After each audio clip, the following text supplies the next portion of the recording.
Student, welcome to SB institute, welcome to all.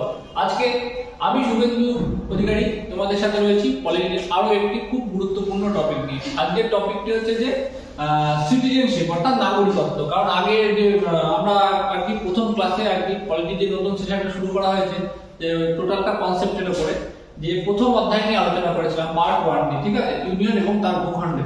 আজকে অর্থাৎ দ্বিতীয় পার্টে রয়েছে আমাদের নাগরিকত্ব। সেই নাগরিকত্বের বিষয়ে আমরা আজকে আলোচনা করব। নাগরিকত্ব রয়েছে 5 থেকে 11 ধারার ভিতরে, ঠিক আছে। আজকে সেই নাগরিকত্বের যাবতীয় ডিটেলস আলোচনা করবো আজকের ক্লাসে। তোমরা যদি পলিটির টোটাল কনসেপ্টে যারা একদম ক্লিয়ার করে নিতে চাইছো, তারা আমাদের এই সেশনটা মানে কন্টিনিউ ফলো করতে থাকো। আমরা কিন্তু প্রত্যেকটা ধারা ওয়াইজ বা প্রত্যেক পার্ট ওয়াইজ কিন্তু ক্লাস দিয়ে দেবো আর কি, ঠিক আছে। তোমরা ফলো করো। আর যারা বলবো, যারা আমাদের চ্যানেলটি এখনো সাবস্ক্রাইব করে রাখোনি, তারা চ্যানেলটিকে সাবস্ক্রাইব করে রাখো এবং পাশে থাকা বেল আইকনটি প্রেস করো, যাতে প্রত্যেকটা ক্লাসের আপডেট আসার সাথে সাথে কিন্তু নোটিফিকেশন তোমরা পেয়ে যাবে। চলো তাহলে ক্লাসে যাবো। আজকে আমাদের টপিক হচ্ছে যে সিটিজেনশিপ বা নাগরিকত্ব। ক্লিয়ার?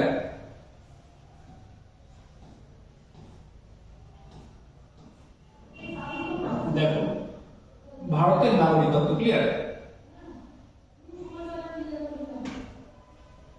এবার ভারতের নাগরিকত্ব কি আমাদের আগে জানতে হবে। যে নাগরিকত্ব কি? নাগরিকত্ব হচ্ছে যে নাগরিক, একজন নাগরিক বলতে সেই অঞ্চলের যে আর কি তাকে, সে একটা অঞ্চলে কোনো মানুষের আর কি বাস করার জন্য যে একটি অনুমোদন আর কি বা অনুমতি পত্র যদি বলতে পারো, সেটাই হচ্ছে নাগরিক। যার অনুমতি পত্র আছে সেই অঞ্চলে বাস করার, সে হচ্ছে ওই অঞ্চলের নাগরিক, ঠিক আছে। বা আইন স্বীকৃত বাসিন্দা, এটা তুমি বলতে পারো, বা বৈধ বাসিন্দা বলতে পারো, ঠিক আছে। এটাই হচ্ছে যে নাগরিকত্ব। এবং নাগরিকত্ব ভারতের নাগরিকত্বের প্রকৃতি কেমন? ভারতের নাগরিকত্বের প্রকৃতি হচ্ছে একক না। ভারতের যুক্তরাষ্ট্রীয় কাঠামো হওয়া সত্ত্বেও ভারতে কিন্তু একক নাগরিকত্ব স্বীকৃত। এটা তোমাদের খুব ভালো করে মনে রাখতে হবে। দেখি, ভারতের যুক্তরাষ্ট্রীয় কাঠামো হওয়া সত্ত্বেও কিন্তু যুক্তরাষ্ট্রীয় শাসন ব্যবস্থায় যেমন আর কি যে দ্বি নাগরিকত্ব, অর্থাৎ যে কেন্দ্রের মানে একটা আর কি ইউনিয়নের অর্থাৎ কেন্দ্রের নাগরিকত্ব আর কি অঙ্গরাজ্যগুলির জন্য আলাদা নাগরিকত্ব, ঠিক আছে, অর্থাৎ দ্বি নাগরিকত্ব। কিন্তু আমাদের ভারতের যুক্তরাষ্ট্রীয় কাঠামো হওয়া সত্ত্বেও কিন্তু আর কি এখানে কিন্তু ভারতে কিন্তু একক নাগরিকত্ব স্বীকৃত, অর্থাৎ একমাত্র একজন মানে রাষ্ট্রের একজন মানে একক নাগরিকত্ব, এই রাষ্ট্রের একজনই নাগরিক মানে আর কি একটাই নাগরিকত্বের প্রমাণ। অর্থাৎ আমরা দেখতে পারি, আমরা আমাদের প্রত্যেকের যে ভোটার কার্ডগুলো আছে, সেই ভোটার কার্ডগুলোতে যে আমাদের আর কি যে নির্বাচন কমিশন অফ ইন্ডিয়া লেখা থাকে, দেখো প্রত্যেককে আর কি, ঠিক আছে। মানে সেটা ভারত সরকার দ্বারা আর কি অনুমোদিত, যেটা মানে কোনো রাজ্যের আর কি আলাদা আলাদা আর কি কোনো রকম অনুমোদন নেই, শুধুমাত্র তুমি ভারতেরই নাগরিক। ক্লিয়ার? তাহলে এটা বোঝাতে পারি যে ভারতে একক নাগরিকত্ব স্বীকৃত। ক্লিয়ার? এখান থেকে কিন্তু অনেক সময় কোশ্চেন আসে। আর আমাদের এই যে ভারতের নাগরিকত্বের বিষয়টি রয়েছে রয়েছে পার্ট বা অধ্যায়। কত পার্টে রয়েছে আমি প্রথমেই বলেছি, দ্বিতীয় পার্ট 2 তে রয়েছে। আর আর্টিকেল কততে আছে? আর্টিকেল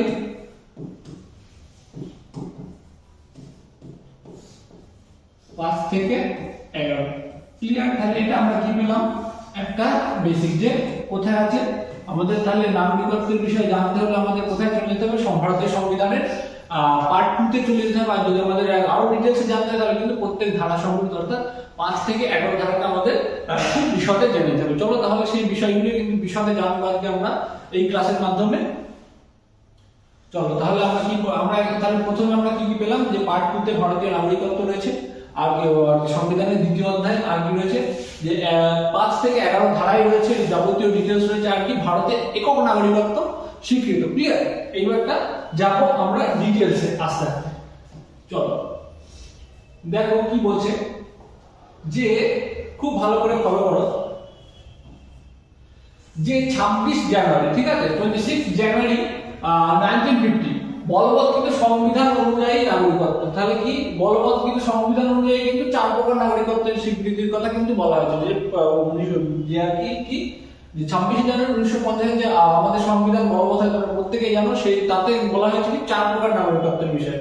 মানে আর কি প্রাথমিক ভাবে বলা হয়, এমন না যে শুধু 4 প্রকার ভাবে নাগরিকত্ব স্বীকৃতি, তেমন কিন্তু নয়। খুব ভালো করে বুঝতে হবে যে 26 জানুয়ারি 1949 যে আর কি সংবিধান বলবৎ হয়েছিল, তাতে কিন্তু আর কি 4 প্রকার মানে বেসিক্যালি 4 প্রকার নাগরিকত্বের কথা কিন্তু বলা হয়েছে। প্রথমে আমরা সেই বিষয়টা দেখব। তাহলে চলো প্রথমে আর কি বলা হয়েছে, যে দেখো ভারতে বসবাসকারী যে আর কি, তাহলে কি সেটা কত? আর্টিকেল 5। ভালো করে মনে রাখবে প্রত্যেকটা জিনিস, যে ভারতে বসবাসকারী কোনো বাসিন্দাই কিন্তু ভারতের নাগরিকত্ব পাবে, সেটা কততে বলা হয়েছে আর্টিকেল 5। তাহলে ভারতে বসবাসকারী কোনো নাগরিক স্বাভাবিকভাবেই কিন্তু নাগরিকত্ব পেয়ে যাবে, সেটা বলা রয়েছে আমাদের আর্টিকেল 5 এ। ক্লিয়ার? এইবারটা আমরা যাব যে আর্টিকেল 6 বলতে পারো, সেটা হচ্ছে যে পাকিস্তান থেকে ভারতে আগত। দেখো আমাদের 1947 সালে যখন আর কি ভারতের বিভাজন হয়েছিল, ক্লিয়ার, তখন কিন্তু যে একটা দাবানল পরিস্থিতিতে বা বিভাজনের আগে কিছুটা প্রারম্ভে বলা যেতে পারে এবং বিভাজনের পরে মানুষ কেউ কেউ ভেবেছিল যখন বিভাজন হবে তখন কেউ কেউ চলে যাবে, কেউ ভারত ছেড়ে আর কি পাকিস্তানে যেতে, আর কি পাকিস্তানে চলে গিয়েছিল, কেউ পাকিস্তান ছেড়ে ভারতে এসেছিল। তারপর আবার যখন বিভাজন হয়ে গিয়েছিল তখন আর কি পরিস্থিতি যখন সংকটজনক তৈরি হয়ে, চারিদিকে যখন আর কি দাঙ্গা সৃষ্টি হয়ে গিয়েছিল, তখন কিন্তু আবার কেউ কেউ আর কি সেখান থেকে আবার ফিরে এসেছিল। আবার কেউ কেউ মানে সেখানে মানে যারা কি মানে যারা ভারত থেকে পাকিস্তান গিয়েছিল, তারা পাকিস্তান থেকে ভারতে এসেছিল, তারা কিন্তু আবার পুনরায় এসে যে জায়গায় যার যার জায়গায় ফিরে এসেছিল।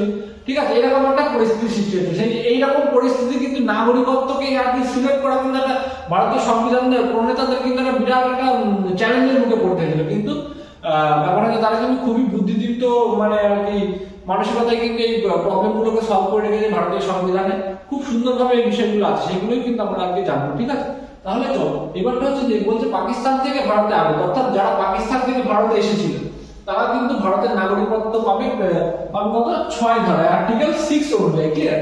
আর বলছে তারপরে দেখো বলছে পাকিস্তানে চলে গিয়ে পুনরায় প্রত্যাবর্তন করা, অর্থাৎ যারা প্রথমে পাকিস্তানে চলে গিয়েছিল তারা আবার যদি মানে আবার ভারতে ফিরে এসেছিল, ঠিক আছে, তারাও কিন্তু নাগরিকত্ব পাবে আর্টিকেল 7 অনুযায়ী। ক্লিয়ার?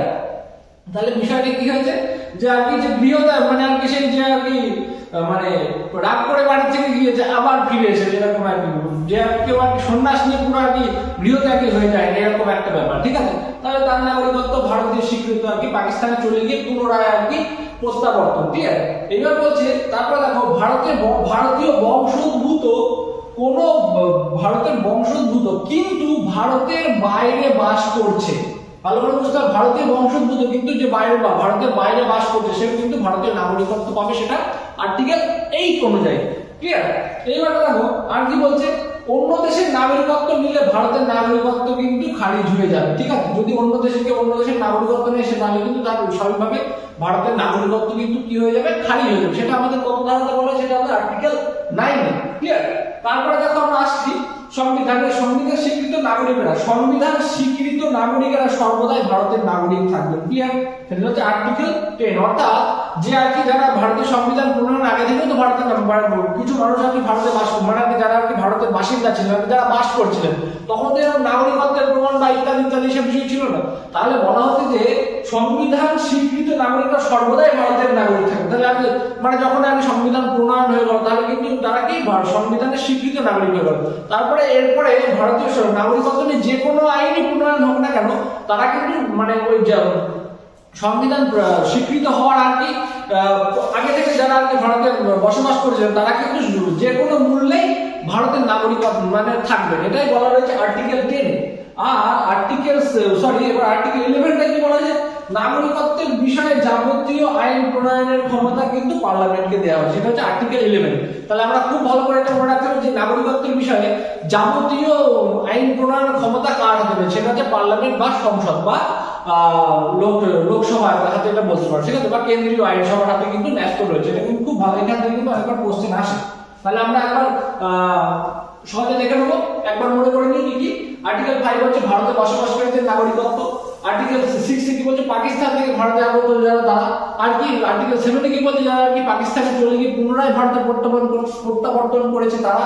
আর কি আর্টিকেল 8 বলছে ভারতের বংশোদ্ভূত কিন্তু ভারতের বাইরে বাস করবে তারা, সেটা হচ্ছে আর্টিকেল 8।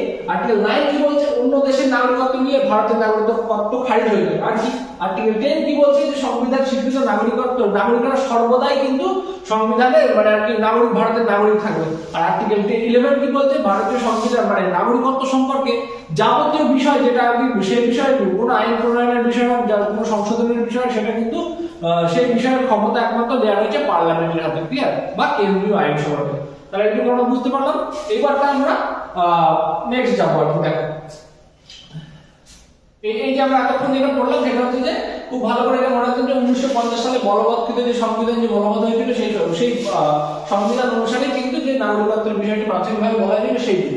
এবার আমরা আসবো আস্তে আস্তে যে নাগরিকত্ব আইন অনুযায়ী যে আর কি যে 1900, এটা ভালো করে দেখো যে 1955 যে নাগরিকত্ব আইন, 1955 যে নাগরিকত্ব আইন, সেই নাগরিকত্ব আইনে কি কি বলা হয়েছিল?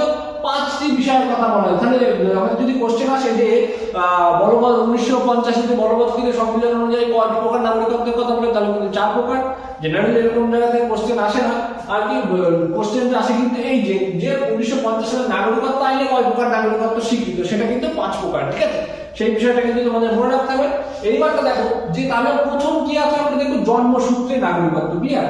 জন্মসূত্রে নাগরিকত্ব হচ্ছে যে বিষয়টা। এবারটা প্রথমে আমরা বিষয়টাকে দেখে নিই কি কি। প্রথম হচ্ছে জন্মসূত্রে নাগরিকত্ব, তারপরে কি বলছে উত্তরাধিকার সূত্রে নাগরিকত্ব। ক্লিয়ার?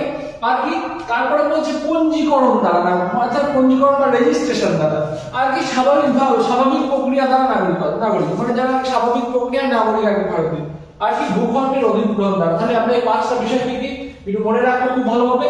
জন্মসূত্রে নাগরিকত্ব, উত্তরাধিকার সূত্রে নাগরিকত্ব, পঞ্জীকরণ দ্বারা, স্বাভাবিকভাবে, আর কি ভূখণ্ডের অধিগ্রহণ দ্বারা। ক্লিয়ার? এই 5টি হচ্ছে যে 1955 সালে যে আর কি নাগরিকত্ব, সেই নাগরিকত্ব আইনে বলা 5 প্রকার বিষয়। ক্লিয়ার? যেভাবে আর কি ভারতীয়রা বা আর কি যে কোনো ব্যক্তি ভারতের নাগরিকত্ব পেতে পারে। ক্লিয়ার? এবারটা চলো যাবো এর বিষয়ে ডিটেইলসে। দেখো এইবারটা কি বলা হয়েছে, দেখো খুব ভালো করে দেখো যে বাই দা বার্থ, মানে অর্থাৎ জন্মসূত্রে নাগরিকত্ব। যে আমরা 1955, খুব ভালো করে দেখো যে 1955 সালের যে নাগরিকত্ব আইন, 1955 সালের যে সিটিজেনশিপ অ্যাক্ট, সেই নাগরিকত্ব অনুযায়ী যে প্রথমে কি বলা হয়েছিল বাই দা বার্থ, অর্থাৎ জন্মসূত্রে নাগরিকত্ব। এবার জন্মসূত্রে নাগরিকত্বের বিষয়টা কিন্তু তোমাদের এই জায়গাটাই এই 7টা কিন্তু খেয়াল রাখতে হবে। সেটা হচ্ছে 26শে জানুয়ারি 1950 থেকে, খুব ভালো করে মনে রাখতে হবে, 26শে জানুয়ারি 1950 থেকে কত, 26শে জানুয়ারি 1950 থেকে 5 জুলাই 1987, এই সময়ের মধ্যে, এই যে সময়ের মধ্যবর্তী সময়টুকু, ঠিক আছে, এই মধ্যবর্তী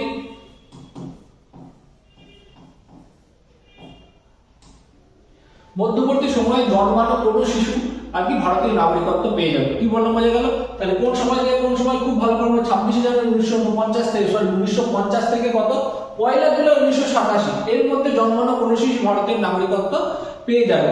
এই ক্ষেত্রে খুব ভালো করে মনে রাখতে হবে জন্মসূত্রে নাগরিকত্বের ক্ষেত্রে আর এই সময়টার ক্ষেত্রে কি পিতামাতার যে আর কি জাতীয়তা, সেই জাতীয়তা কিন্তু বিচার করা হবে না। যদি এই সময়ের মধ্যে কোনো শিশু ভারতে জন্মায়, সে কিন্তু জন্মসূত্রে ভারতের নাগরিকত্ব পেয়ে যাবে।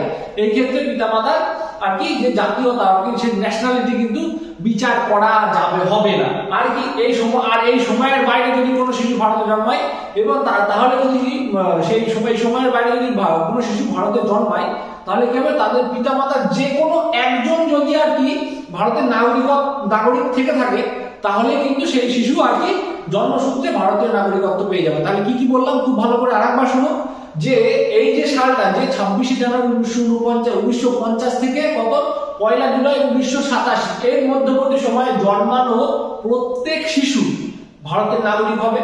আর কি এই ক্ষেত্রে তার পিতামাতার আর কি জাতীয়তা বিচার করা হবে না। আর কি এই সময়কাল, উল্লেখিত যে সময়কাল, এই সময়কালটার বাইরে যদি কোনো শিশু জন্মায়, তাহলে ওই সময় যদি তার পিতামাতার কোনো একজন যদি আর কি ভারতের নাগরিক থাকে, তাহলে কিন্তু সেও কিন্তু ভারতের নাগরিকত্ব পাবে। তাহলে কোন কোন ক্ষেত্রে জন্মসূত্রে নাগরিকত্ব পাবে না বা কারা কারা জন্মসূত্রে নাগরিকত্ব পায় না, সেই দুটো আমাদের মনে রাখতে হবে। সেই বিষয়টা কি কি, সেটা হচ্ছে যে ভারতে কর্মরত বিদেশি কূটনীতিকদের সন্তান, ভারতে কর্মরত, তাহলে এটা দেখো ভালো করে নোট ডাউন করে নেবে তোমরা, যে ভারতে কর্মরত বিদেশি কূটনীতিকদের সন্তানেরা,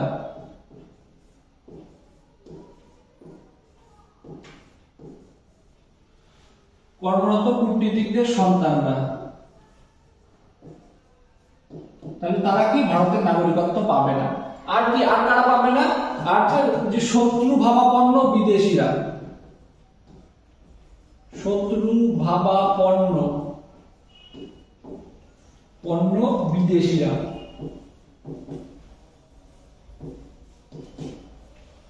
তাহলে দুটো জিনিস আমাদের মনে রাখতে হবে, কি কি, ভারতে কর্মরত বিদেশি কূটনীতিকের সন্তানেরা আর কি শত্রু ভাবাপন্ন বিদেশিরা কিন্তু জন্মসূত্রে ভারতের নাগরিকত্ব পাবে না। বোঝা গেল? তাহলে এইটুকু আমরা বুঝতে পেরেছি। এবার তার পরের স্টেপে যাব, যে কি আছে দেখো। আমরা দেখলাম প্রথমে কি জন্মসূত্রে নাগরিকত্ব, এটা বাই দ্য ডিসেন্ট অর্থাৎ উত্তরাধিকার সূত্রে, বাই দ্য ডিসেন্ট অর্থাৎ উত্তরাধিকার সূত্রে। এটা এগুলো যেগুলো আমরা করছি সেগুলো কিন্তু প্রত্যেকটা যে পাঁচটি আমরা বললাম 1950 সালে 1955 যে নাগরিকত্ব আইন, সেই নাগরিকত্ব আইন স্বীকৃত পদ্ধতিতে কিভাবে ভারতীয় নাগরিকত্ব পাওয়া যাবে। তাহলে দেখো এবার আবার এখানে একটা সামনে রয়েছে, এই সামনে কিন্তু তোমাদের মনে রাখতে হবে, ঠিক আছে? যে তোমাদের কোশ্চেন দিতে পারে জন্মসূত্রে নাগরিকত্ব কত সাল থেকে কত সালের মধ্যে স্বীকৃত, এটা ভারত বা ভারতীয় নাগরিকত্ব আইন দ্বারা জন্মসূত্রে নাগরিকত্ব কোন সাল থেকে কোন সাল পর্যন্ত, এই বিষয়ে কিন্তু কোশ্চেন দিতেই পারে, যে কোনো জায়গা থেকে কোশ্চেন দিতে পারে। প্রত্যেকটা ইনফরমেশনই কিন্তু কোনটাকে কিন্তু অ্যাভয়েড করা যাবে না। দেখো এবার 26 জানুয়ারি কত 1949 থেকে আবার ওই একই দিন থেকে সংবিধান বলবৎ হয়েছিল। এরপর থেকে 10ই ডিসেম্বর 1992 এই সময়ের এই যে পূর্ব সময়কাল মানে এই যে 1992 এই যে 26 জানুয়ারি 1950 থেকে এই সময় এই যে সময় পূর্ব সময়কাল, ক্লিয়ার?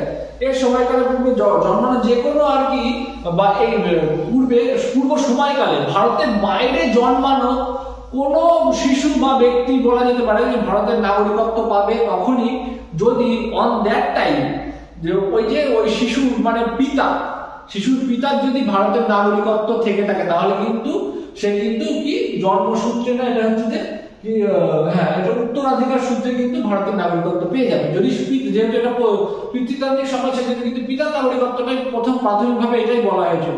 কিন্তু তারপরে আবার কি হয়েছিল যে তারপরে আবার এই বিষয়ে সংশোধন নিয়ে আসা হয় যে এই সময়কালের পরবর্তীতে যদি কোনো শিশু ভারতের বাইরে আর কি জন্মায়, যদি তার পিতা মাতার মধ্যে যে কোনো একজনের যদি আর কি ভারতের নাগরিকত্ব থেকে থাকে, তাহলে কিন্তু সে উত্তরাধিকার সূত্রে ভারতের নাগরিক হবে। তাহলে বোঝা গেল এই দুটো বিষয় যে কি যে যারা আর কি এই সময়কালের মধ্যবর্তী মানে এই সময়কালটা যেটা 1950 থেকে 26 জানুয়ারি 1950 থেকে কত 10 ডিসেম্বর 1992 এই যে উল্লেখিত সময়টা, এই সময়ের মধ্যে যদি কোনো শিশু ভারতের বাইরে জন্মানো কোনো শিশু ভারতের নাগরিকত্ব তখনই পাবে যদি তার পিতা আর কি ভারতের নাগরিক হয়, ঠিক আছে? আর এই সময় উল্লেখিত সময়কালটা পরবর্তী সময় যদি কোনো শিশু ভারতের বাইরে যদি কোনো শিশু জন্মায় আর কি, তাদের এবার যদি তাদের পিতামাতার কেউ একজন যদি আর কি ভারতের নাগরিক থেকে থাকে, তাহলে কিন্তু সেই শিশু আর কি ভারতের নাগরিকত্ব পেয়ে যাবে। বোঝা গেল? তাহলে এইটুকু বিষয়টা বোঝাতে পেরেছি আমি। এবারটা চলো নেক্সট দেখো যে কি আছে। এর একটু জটিল আছে, তোমাদের একটু মনে রাখার বিষয় আছে, ঠিক আছে? যে বাইরে রেজিস্ট্রেশন অর্থাৎ পঞ্জীকরণ দ্বারা, ঠিক আছে? রেজিস্ট্রেশন মানে নামকে আর কি পঞ্জীকরণ করার দ্বারা আর কি। দেখো বাইরে রেজিস্ট্রেশন আর কি ভারতের নাগরিকত্ব কিভাবে আমরা পেতে পারি, রেজিস্ট্রেশন বা পঞ্জীকরণের মাধ্যমে। সেটা কি বলছে, ভারতীয় বংশোদ্ভূত ব্যক্তি আবেদনের পূর্বে, এগুলো মনে রাখতে, আবেদনের পূর্বে 7 বছর ধরে ভারতে বাস করছে, আর 7 বছর বাস করার পরে কিন্তু আবেদন করতে পারে। মনে করো এমন না যে 7 বছর হয়ে যাচ্ছে, এমন না, 7 বছর আগে বাস করতে হবে তারপরে কিন্তু আবেদন করতে পারবে, ঠিক আছে? আর এই ক্ষেত্রে বসবাসের বিষয়টা এমন না যে একদম নিরঙ্কুশ ভাবে 7 বছর। এবার মোস্ট অফ দা কেসে তুমি অন্য কারণে কোথাও যেতেই পারো, ঠিক আছে? এমন নয় যে তুমি হয়তো 30 দিন কোথাও বেড়াতে গিয়েছো, সেই জন্য তোমার সেই 30 দিনটা ওই 7 বছর থেকে বাদ দেওয়া হবে, এমন কিন্তু বিষয় নয়, ঠিক আছে? মানে তুমি মোস্ট অফ দা কেস 7 বছরে, ঠিক আছে? মানে life share of the time তুমি যদি আর কি থাকো, তাহলে সেটাই কিন্তু ওই বিষয়ে কাউন্ট হয়ে যাবে, ক্লিয়ার? তাহলে কি পাচ্ছি আমরা, যে বাই রেজিস্ট্রেশন আর কি পঞ্জীকরণের মাধ্যমে নাগরিকত্বের প্রথম ধাপে কি বলা হচ্ছে যে 7 বছর পূর্বে, মানে আর কি আবেদনের 7 বছর পূর্বে, মানে 7 বছর কমপ্লিট হয়ে যাওয়ার পরেই কিন্তু তুমি আবেদন করতে পারবে। সেইভাবে কিন্তু করতে পারলে তুমি রেজিস্ট্রেশনের মাধ্যমে ভারতের নাগরিকত্ব পাবে। আর কি বলা হচ্ছে, ভারতীয় বংশোদ্ভূত ব্যক্তি যিনি অবিভক্ত ভারতের বাইরে, দেখো অবিভক্ত ভারতের বাইরে কোনো দেশে বাস করছে। অবিভক্ত ভারত মানে কি বল, অবিভক্ত ভারত মানে আমাদের দেশ ভাগ হয়েছিল 1947 সালে, কি ভারত পাকিস্তান আর কি যে ভাগটা হয়েছিল, সেটাই আর কি সেটাকেই বলা হচ্ছে যে পাকিস্তানকে যদি একত্রে ধরা হয়, সেটাকে কিন্তু বলা হচ্ছে যে অবিভক্ত ভারত, ক্লিয়ার? তাহলে এই অবিভক্ত ভারতের মানে বলছে অবিভক্ত ভারতের বাইরে কোনো দেশে বসবাস করছে, কি বললাম বুঝে গেল, সেও কিন্তু ভারতের নাগরিকত্ব পেয়ে যাবে। আর কি বলছে, ভারতীয় নাগরিকদের সঙ্গে বিবাহ সূত্রে আবদ্ধ হয়েছে, অর্থাৎ যে ভারতের নাগরিক আছে তার সাথে বিবাহ সূত্রে আবদ্ধ হয়েছে, তারও কিন্তু কি 7 বছর বসবাস করেছিলেন, ঠিক আছে? যে বিবাহ সূত্রে আবদ্ধ হয়েছে আর নাগরিকত্ব পেয়ে যাবে, তাহলে তো এমন নয় যে তাহলে যারা শত্রু ভাবাপন্ন দেশ যারা আছে আর কি, তারা তো কন্টিনিউ ভারতে আসবে, বিয়ে করবে আর নাগরিকত্ব অর্জন করে দেবে, তা নয়। মানে বিয়ে করার পর 7 বছর ধরে ভারতে থাকতে হবে, তারপরে কিন্তু সে আর কি রেজিস্ট্রেশনের মাধ্যমে ভারতের নাগরিকত্ব পেতে পারে। এখানে যে ডিটেলস গুলো রয়েছে সেগুলো আগে যেগুলো আমি বলছি সেগুলো কি রেজিস্ট্রেশন বা পঞ্জীকরণের মাধ্যমে কিন্তু নাগরিকত্ব অর্জন করার বিষয়টা ভালো করে মনে রাখো। এবার বলছে ভারতীয় নাগরিকদের নাবালক সন্তানরা, অর্থাৎ যারা ভারতের নাগরিক রয়েছে এবং তার যে নাবালক সন্তানরা তারা কিন্তু কি পঞ্জীকরণ বা রেজিস্ট্রেশনের মাধ্যমে কিন্তু ভারতের নাগরিকত্ব পেয়ে যাবে। আর কি বলছে পূর্ণবয়স্ক ব্যক্তি যার পিতামাতা উভয়ই পঞ্জীকৃত নাগরিক। এবার বলছে নাগরিক আগেরটা যেটা আমরা বললাম যে নাবালক ভারতীয় নাগরিকের নাবালক সন্তানেরা আর কি যে পূর্ণবয়স্ক ব্যক্তি যার পিতামাতা কি, অর্থাৎ যদি তোমার বয়স হয়ে যায়, তুমি আর কি ভোটার লিস্টে নাম তুলতে চাচ্ছ, তাহলে কিন্তু তোমার আর কি প্রমাণপত্র হিসেবে তোমার পিতামাতার কিন্তু নাগরিকত্বের প্রমাণটা কিন্তু সবার প্রথমে লাগবে, ঠিক আছে? সেটাই বলছে পঞ্জীকরণ বা রেজিস্ট্রেশনের মাধ্যমে যে নাগরিকত্ব। ক্লিয়ার? এবারটা দেখো, পরবর্তীতে দেখবো ন্যাচারালাইজেশন বা প্রকৃতিগতভাবে। এটাও কিন্তু 1950-এর যে আর কি ভারতের নাগরিকত্ব আইন, সেই নাগরিকত্ব আইনে স্বীকৃত আরো একটি বিষয়, সেটা হচ্ছে ন্যাচারালাইজেশন বা প্রকৃতিগতভাবে। এখানে মনে রাখতে হবে প্রকৃতিগতভাবে একজন ভারতের নাগরিক তখনই হতে পারবে, খুব ভালো করে আমাদের জানতে হবে যে প্রকৃতিগতভাবে কখন একজন ভারতের নাগরিক হতে পারে। প্রকৃতিগতভাবে একজন বিদেশি ক্ষেত্রে ভারতের নাগরিক হতে পারে তার ক্ষেত্রে কি 12 বছর ধরে, খুব ভালো করে মনে রাখতে 12 বছর একভাবে আর কি ভারতে বাস করতে হবে, খুব ভালো করে মনে রাখতে হবে। 12 বছর ধরে যদি একভাবে কোনো বিদেশিও ভারতে একভাবে বাস করে তাহলে কিন্তু সে আর কি ভারতের নাগরিকত্ব পেয়ে যাবে, ঠিক আছে? এইবার এই জায়গাটায় আমাদের মনে রাখতে হবে যে কি অবৈধ আর কি অধিবাসীরা যেত, তাহলে কি অবৈধ অধিবাসীরা কিন্তু পারবে না। অবৈধ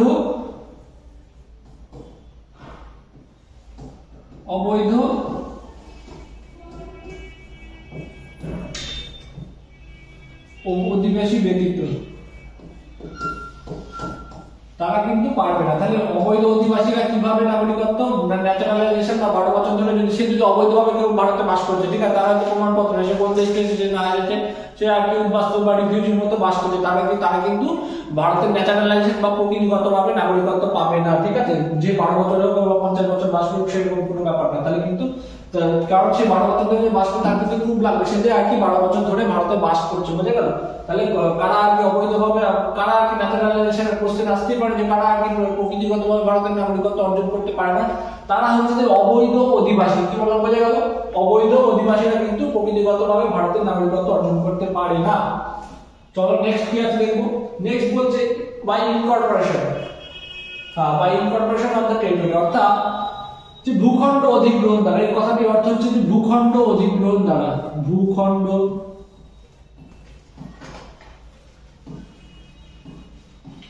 অধিগ্রহণ দ্বারা,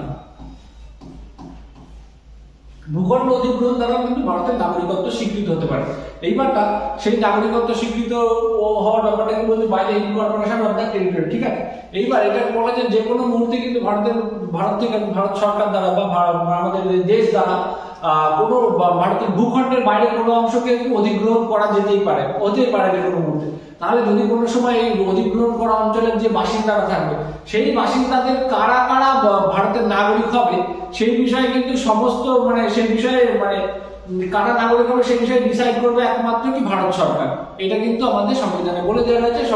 এটা হচ্ছে 1955 সালে যে ভারতের নাগরিকত্ব আইন, সেই আইনে কিন্তু বলে দেওয়া হয়েছে যে কি যে আর কি যে ইনকর্পোরেশন যদি ভারতের ভূখণ্ড যদি কোনো কারণে ভারত সরকার কোনো ভূখণ্ড অধিগ্রহণ করে, সেই অঞ্চলের যারা বাসিন্দা আছে সেই বাসিন্দারা তখনই সেই বাসিন্দাদের মধ্যে থেকে কারা কারা আর কি ভারতের নাগরিক হবে সেই বিষয়ে ডিসাইড করবে একমাত্র ভারত সরকার।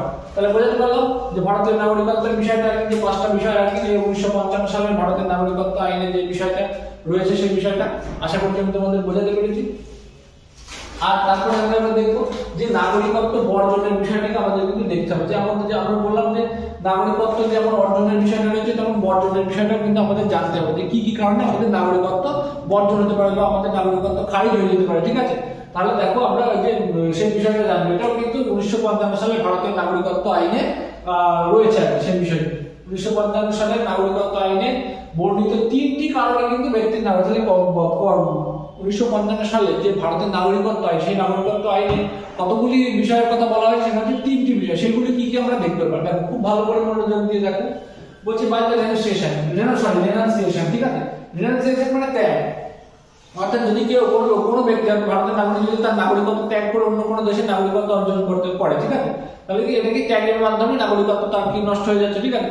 মানে আলটিমেটলি তিনটি বিষয় বলে নাগরিকত্ব বর্জন, অর্থাৎ নাগরিকত্ব খারিজ বলো, বর্জন বলো, ত্যাগ বলো, তাকে আর কি বঞ্চিত বলো, যে বিষয়টা আর কি, সেটা কিন্তু এই তিনটে বিষয়ের মাধ্যমে, ঠিক আছে।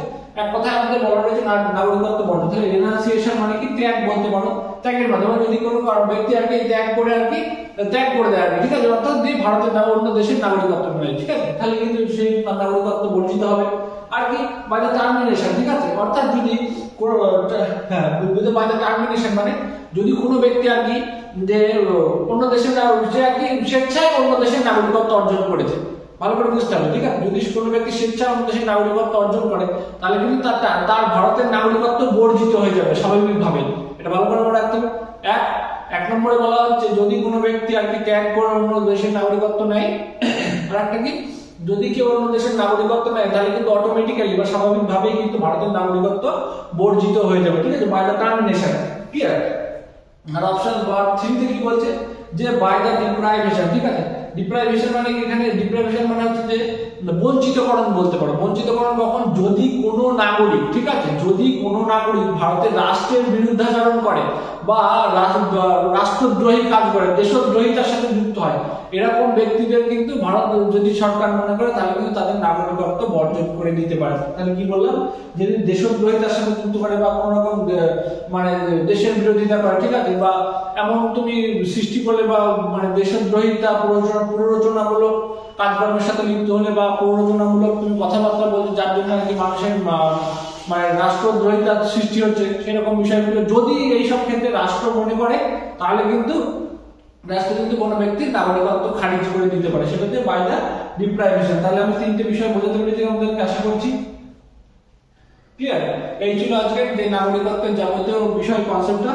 আর পরবর্তী ক্লাসে আমরা কি ওভারসিজ সিটিজেনশিপের বিষয়টা, ওভারসিজ সিটিজেনশিপ, ওসিআই কার্ড যে বিষয়গুলো আছে সেই বিষয়গুলো কিন্তু খুব সুন্দরভাবে আলোচনা করব। খুব সুন্দরভাবে ছোট ছোট করে যে একদম প্রত্যেকটা কনসেপ্ট বুঝিয়ে দেওয়ার আমরা চেষ্টা করছি। তোমরা ক্লাসগুলি দেখতে থাকো এবং আমাদের চ্যানেলটিকে সাবস্ক্রাইব করে রাখো, পাশে থাকা বেল আইকনকে প্রেস করে রাখো। এইভাবেই এরকমই সুন্দর সুন্দর কনসেপ্ট আপনি খুব সহজভাবে সহজ ভাষায় যদি তোমরা বুঝে নিতে চাও তাহলে কিন্তু আমাদের এসবি ইনস্টিটিউটের অফিসিয়াল ইউটিউব চ্যানেল যে চ্যানেলটি রয়েছে সেই চ্যানেলটি কিন্তু সাবস্ক্রাইব করে রাখতে হবে, ঠিক আছে, কন্টিনিউ ফলো করতে হবে, ঠিক আছে। এই হচ্ছে ব্যাপার প্রত্যেকটা বিষয়। আর একটা বিষয় যে তোমরা জানো যে ক্লার্কশিপ, মিসলিনিয়াস এবং যে ফর্ম ফিল আপ চলছে ক্লার্কশিপের আর কি, আর হচ্ছে যে আপকামিং যে WBCS আসছে 2024 এবং মিসলিনিয়াস, এই তিনটিকে টার্গেট করে কিন্তু আমাদের এসবি ইনস্টিটিউটে নতুন ব্যাচ আসতে চলেছে। খুব শীঘ্রই কিন্তু সেই ব্যাচ শুরু হবে। তারা যারা অতি সত্তর এরকম খুব সুন্দরভাবে প্রত্যেকটা কনসেপ্ট বুঝে নিয়ে নিজেদের প্রস্তুতিকে কিন্তু একদম খুব সুন্দরভাবে করতে চাইছে, তারা অতি সত্তর এসবি ইনস্টিটিউটের যে অফলাইন ব্যাচ শুরু হচ্ছে সেই ব্যাচে ভর্তি হয়ে যাও এবং আমাদের যে অনলাইন যে আর কি ইউটিউবে ক্লাসগুলো আছে সেই ক্লাসগুলো তোমরা কন্টিনিউ ফলো করতে থাকো এবং নিজের প্রস্তুতি কিন্তু চালিয়ে যাও। Till then stay focus on your goal. Thank you everyone.